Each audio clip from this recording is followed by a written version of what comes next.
नवरात्रि में कन्या पूजन विधि। नवरात्र पर्व के 8वें और 9वें दिन कन्या पूजन और उन्हें घर बुलाकर भोजन कराने का विधान होता है। दुर्गाष्टमी और नवमी के दिन आखिरी नवरात्रों में इन कन्याओं को 9 देवी स्वरूप मानकर इनका स्वागत किया जाता है।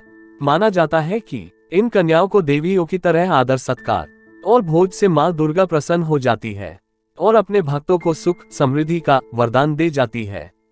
दुर्गाष्टमी और नवमी के दिन कन्या पूजन क्यों और कैसे किया जाता है? नवरात्र पर्व के दौरान कन्या पूजन का बड़ा महत्व है।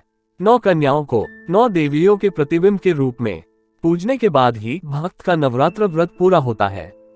अपने सामर्थ्य के अनुसार उन्हें भोग लगाकर दक्षिणा देने मात्र से ही मां दुर्गा प्रसन्न हो जाती है और भक्तों को उनका मनचाहा वरदान देती है। नवरात्रे के किस दिन करे कन्या पूजन? कुछ लोग नवमी के दिन भी कन्या पूजन और भोज रखते हैं और कुछ लोग अष्टमी के दिन। हमारा मानना है कि अष्टमी के दिन कन्या पूजन श्रेष्ठ रहता है। कन्या पूजन विधि। जिन कन्याओं को भोज पर खाने के लिए बुलाना है उन्हें एक दिन पहले ही न्योता दे। मुख्य कन्या पूजन के दिन इधर उधर से कन्याओं को पकड़ के लाना सही नहीं है।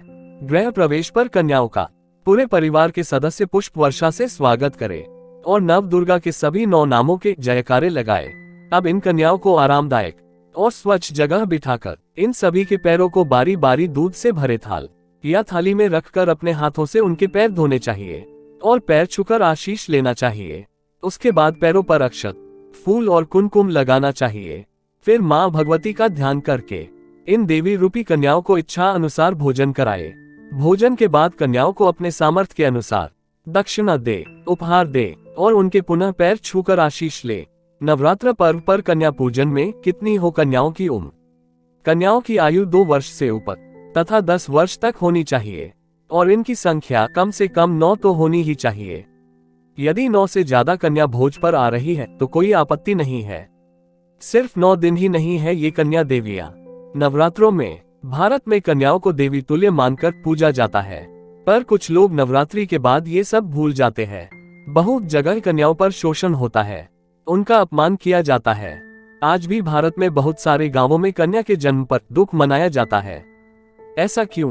क्या आप देवी माँ के इन रूपों को क्यों ऐसा अपमान करते हैं? हर कन्या अपना भाग्य खुद लेकर आती है। कन्याओं के प्रति हमें हमारी सोच बदलनी पड़ेगी। ये देवी तुल्य है, इनका सम्मान करना, इन्हें आदर देना ही ईश्वर की पूजा के तुल्य है।